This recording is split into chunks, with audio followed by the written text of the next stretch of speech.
Allez, Masechet Sota, Daf Lamed Dalet. Nous nous sommes arrêtés hier à la 16e ligne en partant du haut. Ve'af Rachav. Ve'af Rachav Azona Amra Dishluchei Yehoshua. Il dit même Rachav.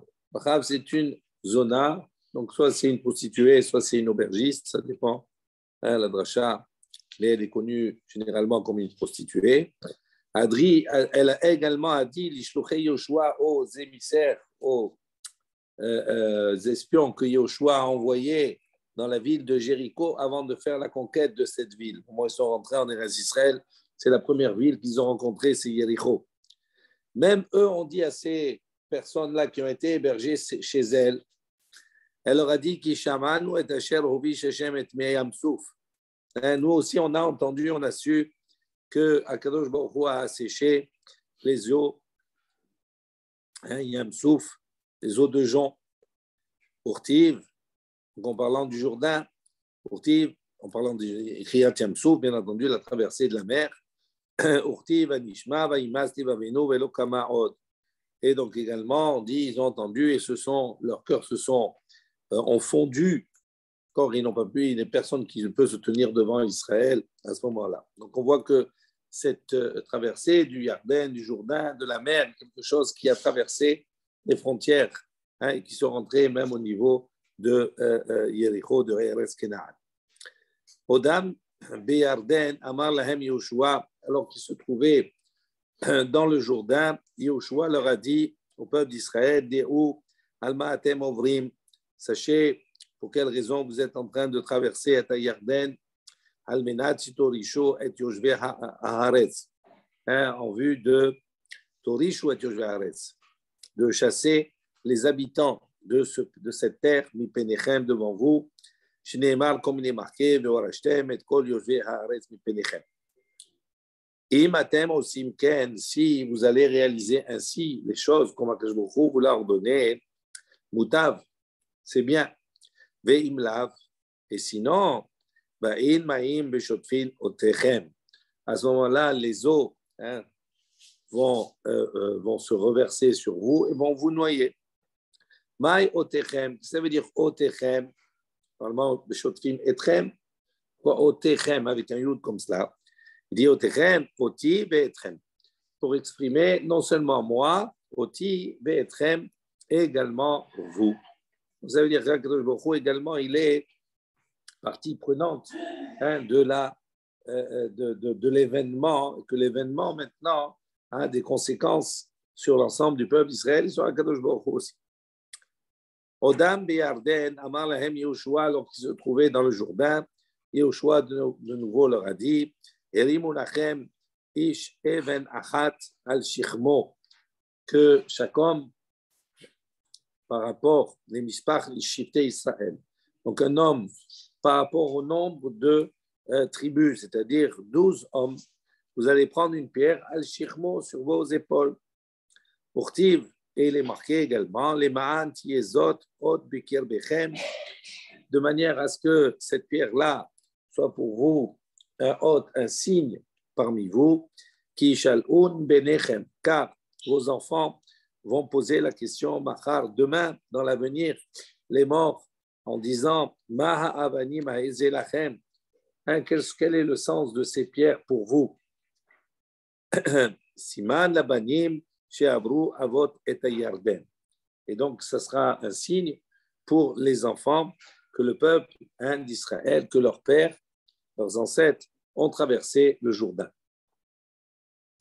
De nouveau, Odam Beyarden, ils étaient encore dans le Jourdain. Amar Lahem Yehoshua, Yehoshua leur a dit, Se'u Lachem Ize Mitoch HaYarden, Mimatzav Ragle HaKohanim, Achen Shtem Esre Avanim, Ve'ha'avartem Otam Imachem, Ve'inachtem Otam Bamalon, Asher Talinu Bo Halayla Begomer.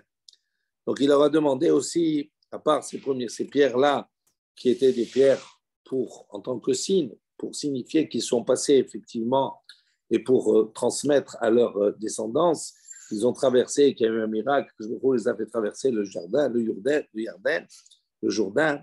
À part ça, il leur a demandé, c'est où la crème, ils prenez pour vous de cela, Mitoch Hayerden. Donc, ils prenaient des pierres également du Jourdain. Basavrake Agwanim, de l'endroit où les pieds des Kohanim touchaient. Achen, il dit combien de pierres? Shtem Esre Havanim. Vous allez prendre 12 pierres. Ve'ha'arachtem otam imachem. Ve'ahavartem otam. Vous allez les faire traverser avec vous. Ces 12 pierres, vous les traversez avec vous au-dessus du Jourdain. Ve'inachtem otam, et vous allez les placer. Bamalon, dans l'endroit où vous allez passer la nuit. Asher taninubo alayla. La nuit, dans l'endroit où vous allez passer cette nuit-là. Yachol bechol malon malon. On aurait pu penser que il devait transporter ces pierres à chaque étape, à chaque endroit où il devait passer la nuit, pas uniquement à la première, on va dire le premier hôtel, entre guillemets. Talmud Lomar, Asher Talinu Bo Halayla. Il dit non, uniquement, il devait les porter et les poser uniquement à la première station, à la première nuit où ils ont passé la nuit là-bas à cet endroit. Amar Biouda, Abba Halafta Verbi Eliezer ben Matia, Vechanania ben Hachinai, Amdou Alotan Avanim, Visharum Kolahad Veachad Shkula Ki Arbaim Sea. Donc, Rabbi Yehuda dit que Abba Halafta et Rabbi Eliezer ben Matia et Hanania ben Hachinai, Amdou Alotan Avaim, Veshiarum, ils sont réfléchis, ils sont levés sur ces pierres-là et ils les ont évaluées. Kol Achad Veachad Shkula, ils ont dit chaque pierre pesait Arbaim CA, comme 40 CA. Donc, Arbaim CA, c'est la mesure qui est nécessaire pour remplir le mikvé. Donc, ça veut dire à peu près un peu moins que 800 litres d'eau, Arbaim CA. Voilà. Donc, ça, c'est ce qui vous est mentionné. En volume d'eau, on va dire en quantité d'eau, c'est un peu moins que 800 litres d'eau. Donc, c'était des grosses pierres, bien sûr.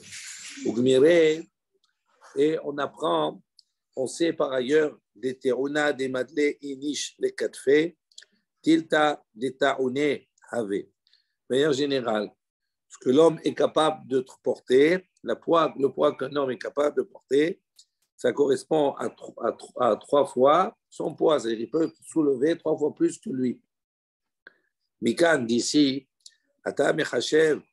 ici, on peut évaluer également les ishkol à propos de la grappe de raisin que les Meraglim vont ramener. Shneimar, c'est marqué à propos de cette grappe de raisin. Dans le passouk, c'est marqué Vaïssaou Bamot Bishnaim. Donc, ils l'ont porté, ils l'ont transporté Bamot Bishnaim. C'est-à-dire Bamot, mot, c'est quoi? C'est des bâtons, je ne sais pas comment ils traduisent. D'accord? Ils ont mis Bamot Bishnaim. Donc, qu'est-ce que ça veut dire Bamot Bishnaim? Si on traduit, ça veut dire qu'ils avaient 2 bâtons sur lesquels ils ont transporté, ils ont mis la grappe de raisin. Maintenant, la Gemara explique quel est le pshat de ce verset. Mimashma shenemar Bamot eno yodea shebishnaim. Ici déjà, on dit qu'ils ont transporté Bamot avec un bâton. Ici, on dit qu'il y a un bâton. Donc, automatiquement, il y a 2 porteurs, puisqu'il y a 2 extrémités de ce bâton. Donc, c'est-à-dire Bamot, Bishnaim. Ils l'ont transporté à 2 avec un bâton. Donc, on a besoin de préciser Bishnaim à 2. Si je dis Yissahu Bamot, ils l'ont transporté sur un bâton. Donc, le bâton, et obligatoirement, il faut qu'il y ait 2 personnes pour pouvoir le déplacer. Donc, devant et derrière. Donc, pourquoi dire Bishnaim? Bishnaim, il est en trop. Bon, il n'y a rien d'en trop. Donc, Ma Talmud Lomar, qu'est-ce qu'on apprend de cette précision Bishnaim? Bishnaim, Bishne Motot. On dit en vérité, Bishnaim, ça c'est pas par rapport au porteur, mais c'est par rapport au bâton. C'est-à-dire combien il y avait de bâtons pour transporter la grappe? 2 bâtons. Maintenant, ce n'est pas fini. Donc, s'il y a 2 bâtons, il y a maintenant 4 personnes. Ce n'est pas 2, c'est 4. Parce que s'il y a 2 bâtons, à chaque extrémité, ça fait 4. Maintenant, Amar Rabbi Yitzhak, il a dit, non, tourtané, ve tourtané, des tourtanés. Il dit non. Il y avait, d'accord, pour chaque bâton, il y avait aux extrémités 2 porteurs. de charge. Haketsad, donc ça fait en tout Shmoné, Nasou, Eshkol. Donc en fin de compte, il y avait un bâton et sur le bâton, il y avait également encore un bâton vertical. Ça veut dire qu'il y avait de chaque côté des bâtons, 2 porteurs d'un côté, 2 porteurs de l'autre. Ça fait 4. Et le deuxième bâton, la même chose. Donc ça fait en tout, ils étaient combien? 8. 8 pour transporter la grappe. Et Had Nasarimon, 1 pour transporter la grenade. Et Had Nasa Tehena, et 1 pour transporter Tehena, la figue. Yehoshua et Caleb no nasu klum. Et Yehoshua et Caleb, eux, ils n'ont rien transporté. Ils étaient 12. On est d'accord? Donc, sur les 12, il y a 8, pardon, qui transportaient la grappe de raisin, 1 qui transportait le rimon et 1 qui transportait la tehena. Donc, ça fait 10. Par ça, Yehoshua et Caleb n'ont rien transporté, ils n'ont pas pris. Pourquoi? Donc, première réponse qu'on peut donner. Pourquoi ils n'ont pas transporté comme les autres? Parce que Mishum de Chashivé, parce qu'ils étaient importants. Comme ils étaient plus importants que les autres, Yehoshua et Caleb ben Yefouné, on leur fait kavod, on n'a pas donné à transporter quelque chose. Mais si tu veux, je donne une autre réponse. Shelo Ayou Beota Etza.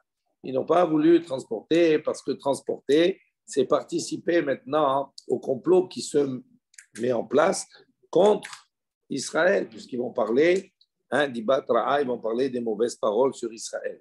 Donc, comme ils n'ont pas voulu partager, on va dire participer à ce complot, à ce conseil, donc c'est pour ça qu'ils n'ont pas participé également dans le transport des fruits. Pligeba, Rabbi Ami et Rabbi Yitzhak. On va trouver ici que Rabbi Ami et Rabbi Yitzhak, Pligeba, ils étaient en machloket à propos de la hauteur de l'eau. Rappelez-vous ce qu'on a vu hier. D'accord. Cette eau qui montait, il y a une opinion qui dit 12 000 de haut, et l'autre il dit 300 000 de haut. Il dit, Rabbi Ami et Rabbi Chazit. Rabbi Yitzhak Nepaha. Hadama, un dit, les divrei Rabbi Yehuda, selon les propos de Rabbi Yehuda, Kahan Yatan Avru. Donc, pourquoi Rabbi Yehuda a dit 12 000 de haut? Donc, ça veut dire qu'on même la même mesure que le camp d'Israël. Donc, si on dit comme cela, ça veut dire que selon Rabbi Yehuda, Rabbi Yehuda, il pense que Hanyatan Avru, ils sont passés, d'accord, dans la disposition comme s'ils étaient en train de camper. Quand ils campaient, il y avait effectivement, ils occupaient une surface de 12 000 sur 12 000. Donc, si maintenant le Rabbi Yehuda s'est monté de 12 000, ça veut dire quoi? Ça veut dire que quand ils ont traversé dans la disposition du camp. Et donc, dans la largeur, effectivement, de 12 000, 12 kilomètres. Les divrei Rabbi Elazar et Rabbi Shimon, basés à Harzé Avru. Tandis que, selon l'opinion de Rabbi Elazar et Rabbi Shimon, qui lui a dit non, l'eau elle est montée à 300 000, lui, il pense que les tribus sont passées une après l'autre. Ils ne sont pas passés comme elles campaient. D'abord, Reuven, chacun est passé en premier. Ça c'est l'opinion d'un des Tana. L'autre, il pense, il dit non, ben mort ou ben mort. Que ce soit pour Rabbi Yehuda, que ce soit pour Rabbi Elazar et Rabbi Shimon, Kahan Yatan Avru. Ils sont passés dans la même disposition qu'ils avaient dans le camp, c'est-à-dire 12 000. Ils étaient 12 000 sur 12 000. Mor Savar. Alors, où est la marloquette entre les deux? Pourquoi il dit que les eaux sont montées jusqu'à une hauteur de 12 000, 12 km, et l'autre il dit non, elles sont montées jusqu'à une hauteur de 300 000, 300 km. Il dit Mor Savar, Adam Kal, ou Mor Savar, Maïm Kali. Toute la discussion de savoir qu'est-ce qui est plus rapide, plus léger. Est-ce que c'est l'eau ou est-ce que c'est l'homme? Selon un, c'est l'homme. C'est pour ça que c'est monté jusqu'à 12 000, c'était le temps nécessaire pour que tout le camp puisse traverser le Jourdain. Et selon Rabbi Elazar et Rabbi Shimon, il dit non, les eaux sont plus rapides que l'homme. Donc, pour pouvoir faire passer tout le camp, il fallait que ça monte jusqu'à 300 000. On a parlé ici, on a parlé de Eretz Kenaan, on a parlé de Yericho, on a parlé des Meragelim, des explorateurs que Yoshua a envoyés. Et on parle également des explorateurs pour aller visiter la terre à l'époque de Moshe Rabbeinu, etc. Qu'est-ce qu'on a dit? Shelach lecha anashim. Donc c'est marqué que je me a dit à Moshe Rabbeinu, envoie pour toi des hommes. Amar Resh Lakish, il comprend que ça veut dire Shelach lecha mida'atra. C'est-à-dire, tu vas envoyer selon ton da'at, ton opinion, ta réflexion. Il dit, c'est pas moi, c'est toi qui prends la responsabilité. Il dit qu'est-ce qu'un homme il peut choisir une mauvaise partie, une mauvaise part pour lui-même. Comme il est mentionné dans la suite, Vaïtav be'inai had-davar. Il a dit Vaïtav had-davar be'inai had-davar. La chose à mes yeux était bien. La proposition, les bénis Israël sont venus proposer à Moshe, on veut passer le Jourdain, on veut aller visiter la terre avant de rentrer. Et Moshe, donc Moshe Rabbeinu, il a trouvé ça bien. Et donc c'est pour ça que c'est marqué chez l'Arlecha Anashim. Ça veut dire que je lui a dit, fais selon ce que toi tu penses. Amar Resh Lakish, il a dit Be'inai, Velo Be'inav Shel Makom. Donc on voit ici que Rashi a dit dans la Torah Vaïtav, Be'inai, à mes yeux. Donc ça veut dire à mes yeux, mais pas aux yeux de Akadosh Baruch Hu. Donc Akadosh Baruch Hu, il n'avait pas vu ça d'un bon oeil. Moshe Rabbeinu, oui. Après, c'est marqué Vayarperu lanu et haaretz. Encore pour aller explorer, visiter, nous allons visiter et haaretz, le pays. Amar Bihya Barba, Meragelim lo nikavnu ela liboshta shel Eretz Israël. Selon Rabbi Bihya Barba, il dit ces Meragelim, ces explorateurs-là, l'époque de Moshe, lo nikavnu ela liboshta shel Eretz Israël. Leur kavana, leur intention, c'était depuis le départ les boshta pour apporter la honte du pays d'Eretz Israël. Ktivacha, comme il est mentionné ici, vayarperu lanu et haaretz. Nous allons visiter, ils vont explorer, qu'ils exploreraient pour nous le pays. Ils ont dit qu'ils exploreraient pour nous. Qu'est-ce que ça veut dire explorer? Pour Tivatam, il est mentionné dans Ishaïa, cette même expression, on voit ici que quoi? Chafra, c'est un langage également de boucha, c'est-à-dire de honte. Donc leur intention, c'était de rapporter des propos qui feraient honte à la terre d'Israël. Ensuite, c'est marqué Ve'ele Shemotam. Et voici leur nom à ces explorateurs. Les Maté Reuven, Shamoua ben Zakour. Par exemple, pour la tribu de Reuven, celui qui a été nommé pour aller explorer, c'était Shamoua ben Zakour, etc. Et tous les autres. Amar Bitzrak, il a dit, Davarze masoret biyadenu me'avotenu, meragelim al shem ma'asehem nikreu. Il dit, Rabbi Yitzhak a dit, on a reçu biyadenu dans nos mains une transmission de nos pères, de nos maîtres, que ces Meraglim, là, ces explorateurs, ont été nommés dans la Torah par rapport à Shem Ma'asehem, par rapport à leurs actes. C'est-à-dire les noms qu'on a rapportés signifient les actes qu'ils ont voulu faire en Eretz Israël. Mais Anachnu, il dit dans la transmission, Lo alta beyadenu ela echad.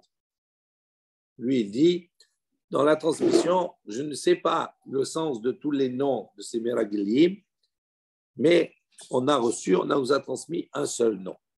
Un seul, on nous l'a expliqué. Quel est ce nom? C'est Tour ben Michael. Donc, c'est Tour ben Michael, c'est un des Meragel, un des explorateurs. Et il dit, celui-là, on sait quel est le sens. Donc, il s'appelle selon ses actes. Qu'est-ce que ça veut dire, c'est Tour ben Michael? C'est Tour, chez Satar Ma'asab, chez la Kadosh Baruch Hu. C'est Tour, c'est le langage de Satar, détruire. Il a détruit l'œuvre d'Akadosh Baruch Hu. Michael, Sheasa Atzmo Mach. Et Michael, Mach, ça veut dire il a affaibli par son action, il a rendu faible Akadosh Baruch Hu. Parce qu'Akadosh Baruch Hu, il a promis. Ça va être à la bout de bâche, etc. Tout cela. Et lui, dans son témoignage, par son témoignage, quelque part, il a fait pleurer l'Israël. Donc, il a affaibli la force d'Akadosh Baruch Hu de manière imagée.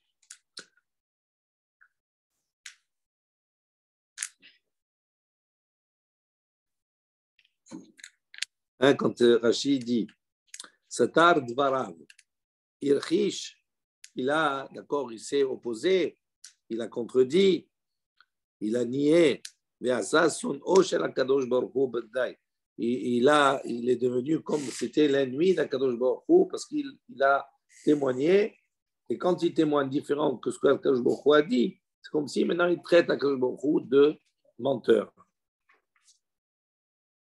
Amar Rabbi Yochanan a dit Av Anachnu Ne'emar Nachbi ben Wofsi. Rabbi Yochanan dit nous aussi, on a reçu une autre explication d'un autre Meragel, d'un autre nom. C'est marqué Nachbi ben Wofsi. C'est Nachbi, She'ervi Devarav Shel HaKadosh Baruch Hu, vous passez un chépissé à Al-Midotav Shel HaKadosh Baruch Hu. Nachbi, c'est quoi? Il a caché les paroles d'Akadosh Baruch Hu par son témoignage. Wafsi, c'est Wafsi, chépissé à Al-Midotav Shel HaKadosh Baruch Hu. Il est passé au-dessus, d'accord? Il a marché sur les midot, sur les qualités, sur les mesures d'Akadosh Baruch Hu. Il n'a pas tenu compte. Vaya'alu ban-Negev, vayavo ad Hebron. Dans la suite du pasuk, c'est Meragelim, on nous dit Vaya'alu ban-Negev. Ils sont montés vers le Negev. Vayavo, et il est arrivé ad Hebron. La Gemara a remarqué qu'il y a ici une anomalie dans le texte. On commence au pluriel, Vaya'alu, et après c'est marqué Vayavo, au singulier. On aurait dû dire Vaya'alu, Vayavo. Vayavo mi ba'ile, la Gemara dit normalement on aurait dû dire Vayavo. Amar Rava a dit, mais la messe, on apprend d'ici, que à ce moment-là, Kalev s'est séparé, il n'a pas voulu participer à ce complot-là, le conseil des Meragelim. Et donc, quand on dit Vayavo, on parle de Kalev ben Yefune. Kalev ben Yefune, il s'est séparé du groupe. Vayavo, El Ad Hebron. Et lui, il est allé à Hebron. Il est allé à Hebron, pourquoi? Il est allé, il est allé et il a pèleriné sur le tombeau des patriarches. Amalahen, il leur a dit aux patriarches, Avotai, Bikshu alay rahamim, she'inasel me'etzat meragelim. Mais mes pères, mes patriarches, priez sur moi, demandez rahamim sur moi, pour que je puisse être sauvé de ce complot des Meragelim, des explorateurs. Donc, Vaya'alu ban-Negev, c'est tout le groupe. Vayavo à Hebron, c'est Caleb qui s'est séparé du groupe pour aller prier auprès des patriarches. Yehoshua, tandis que Yehoshua, lui, qui également, lui aussi, n'a pas participé à Tzat Meragelim, on voit que Yehoshua, lui aussi, il a eu une protection particulière. Mais bien avant qu'il parte, Moshe Rabbeinu a demandé sur lui des miséricordes, prier l'Éternel. Shneimar, comme il est marqué dans le pasuk, Vaikra Moshe le Hoshea bin Nun, Yehoshua. Moshe a appelé, il a renommé Hoshea bin Nun. Au départ, il s'appelle Hoshea bin Nun. Et il a appelé comment? Yehoshua. Qu'est-ce que c'est Yehoshua? Il a rajouté ce yud pour dire Ya Yoshiacha me'etzat meragelim. Qu'Hachem puisse maintenant te sauver de ce conseil, de ce complot des meragelim. Yainu dirtiv, c'est comme on peut voir également Ve'avdi kalev ekev haïta ruach acheret imo. Et Avdi Kalev, mon serviteur, Kalev ekev haïta, il a eu ruach acheret imo. Il a eu besoin de prendre encore un esprit supplémentaire avec lui. Vegomer. Ensuite, on nous dit ils sont arrivés Hein, c'est à Hebron, là-bas, ils sont arrivés. Il y avait Bisham, là-bas, il y avait Ahiman, Sheshai, Vetalman. D'accord? Il y avait là-bas des personnages qui s'appelaient, l'un il s'appelait Ahiman, l'autre Sheshai et l'autre Talmai. Ahiman, on l'appelait Ahiman, Meyuman chez Be'ahiv. C'était le plus adroit des frères. Sheshai, chez Messim, et Haaretz, Kishhatout. Sheshai, c'était des géants en vérité. Sheshai, lui, Messim, et Haaretz, Kishhatout. Il a, quand il marchait, etc., il laissait derrière lui une terre Kishhatout, c'est-à-dire comme s'il y avait des trous. Ça veut dire qu'il y avait les traces. Comment? Des fosses. D'accord? Donc, derrière lui, il laissait des fosses comme ça. Talmai, pourquoi on l'appelle Talmai? Parce que lui, il laissait des sillons. Hein? Comme si la charrue elle était passée par là quand il marchait. Davar acher, on donne une autre vision, une autre explication. Ahiman, Bana, Anat. Il dit Ahiman, lui, il a construit Anat, une ville, un endroit qui s'appelle Anat. Sheshai, Bana Alouche. Sheshai, il a construit une ville qui s'appelait Alouche. Talmai, Bana Talbouche. Il a construit une ville qui s'appelle Talbouche. Après, on les caractérise. On dit ces trois personnages, donc Sheshai, Talmai, Ahiman, Sheshai, Talman, Yelide Ha'anak. Qu'est-ce que ça veut dire Yelide Ha'anak? Le mot Anak, c'est bien entendu des grands, des géants. Mais le mot Anak aussi, ça veut dire un collier. Il dit pourquoi Yelide Ha'anak? Il dit chez Ma'anikim Hama Bimkoman. Ça veut dire que le soleil, tellement ils étaient grands, ils cachaient le soleil, et le soleil, c'est comme si c'était, comme s'il faisait du soleil un collier. S'il faisait du soleil un collier, tellement ils étaient Bimkoman, à l'endroit où ils étaient. Ensuite, on a dit Vechevron, Sheva Shanim Nivneta. Et Hebron, 7 années, elle a été construite. Qu'est-ce que ça veut dire? Ma'inivneta. Qu'est-ce que ça veut dire? Elle a été construite. 7 années, elle a été construite. Il est Ma'inivneta, Mamash. Dit, est-ce qu'on parle ici d'une reconstruction? En vérité, dans le passage, c'est marqué Vechevron, Sheva Shanim Nivneta. D'accord, l'Ifne Tsohan, c'est-à-dire, elle a été construite 7 ans avant la ville de Tsohan. Hebron, c'est Be'eretz Kena'an. OK? Et Tsohan, c'est Mitzrayim, c'est en Égypte.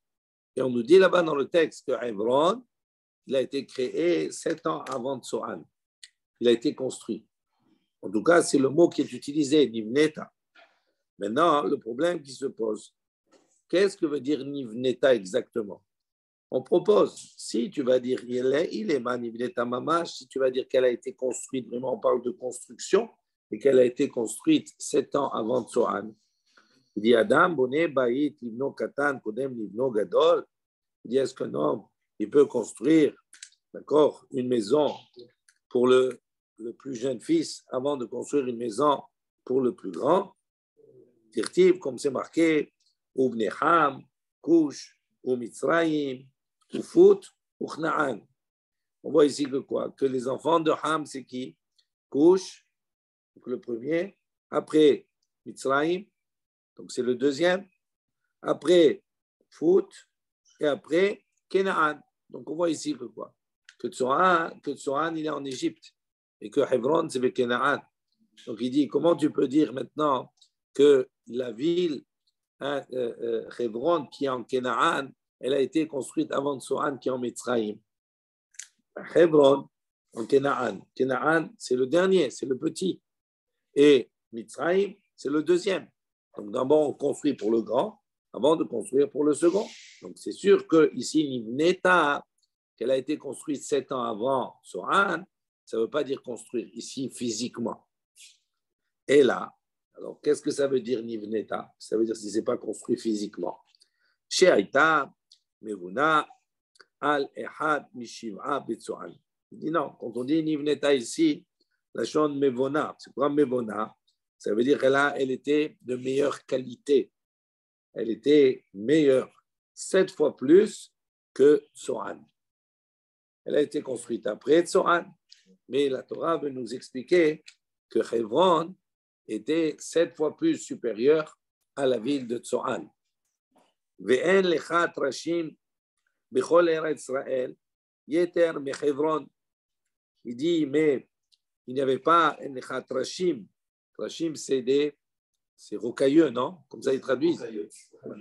Il n'y a pas d'endroit en Israël plus rocailleux que Hebron. Des cabrés, bas, shirvé, on enterrait là-bas les personnes, les morts.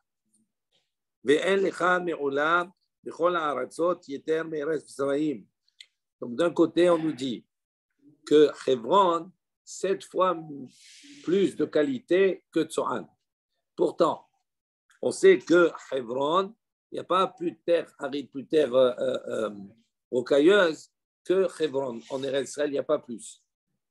Maintenant, dans le monde, on nous dit dans le monde,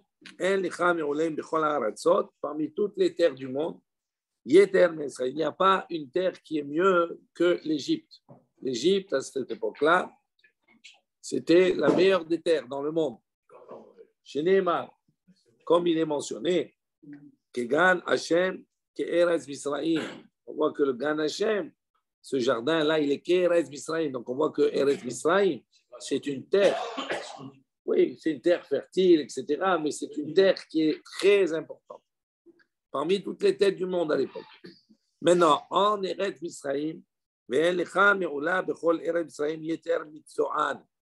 dit en Égypte, la meilleure terre, le meilleur endroit qui se trouvait en Égypte, c'était Tsoan. C'était cette ville-là. Dirtiv, comme il est marqué à propos de Tsoan, qui a eu Tsoan Sarab. Là-bas, à Tsoan, il y avait les princes d'Égypte qui habitaient, les princes d'Égypte. Donc, ça, ils venaient de Tsoan. Donc, on voit que Tsoan, c'est une terre qui est de qualité. La plus belle terre d'Égypte, c'est Tsoan. Malgré cela,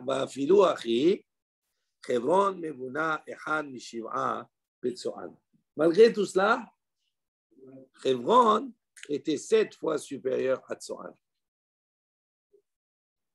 Hebron, Trashim avait, il dit, pourtant on voit que Hebron, Trashim avait, c'était une terre rocailleuse.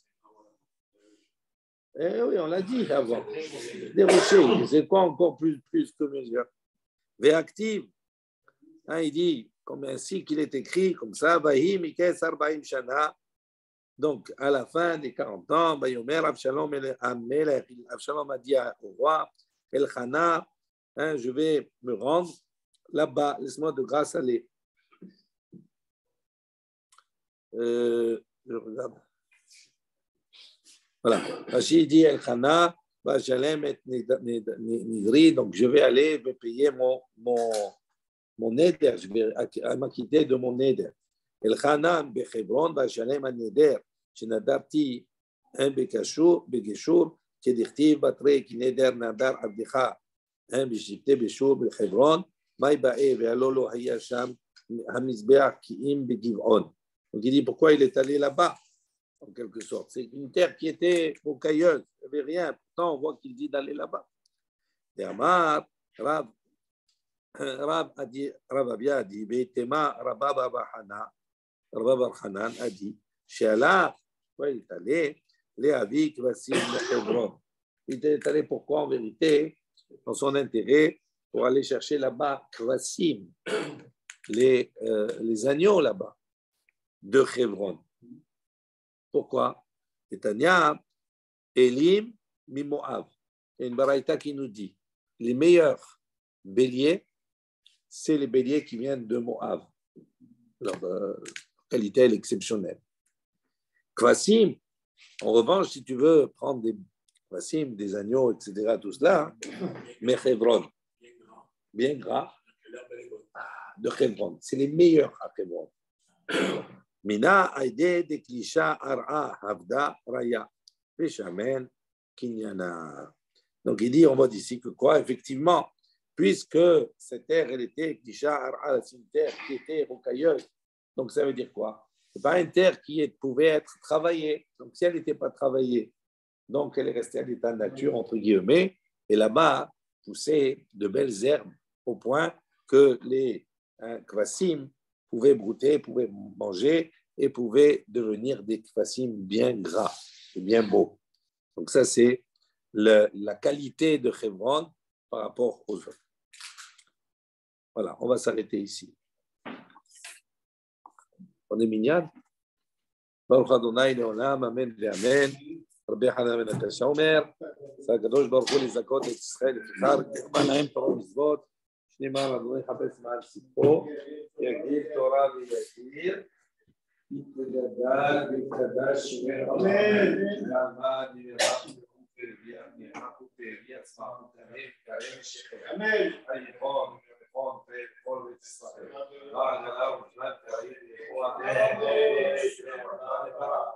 להלן להניח תורה, משתנה ושעה ושמה, יגדל ויתעלה סלם, שני בושה והעלה מכל ברכת האפשרת שיחתה ומעמדה, והעמד בעמה ויכון כבד, על ישראל והכוונה והחמידאון והכל תלמידי תלמידאון, תן והתרצקים גבוהית כמשתבי והקרא עדיין איתי בכל אתה ואתה, יהיה לנה כל הוד וחוק שמה,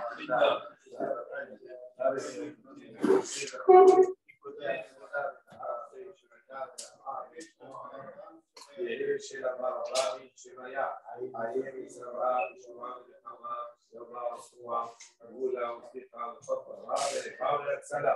לעם ישראל ויאמר, עושה שלום ונאמר, בואו ורחמה ועושה שלום עלינו, תגון עמו ישראל ויאמר אמן. חזק וברוך.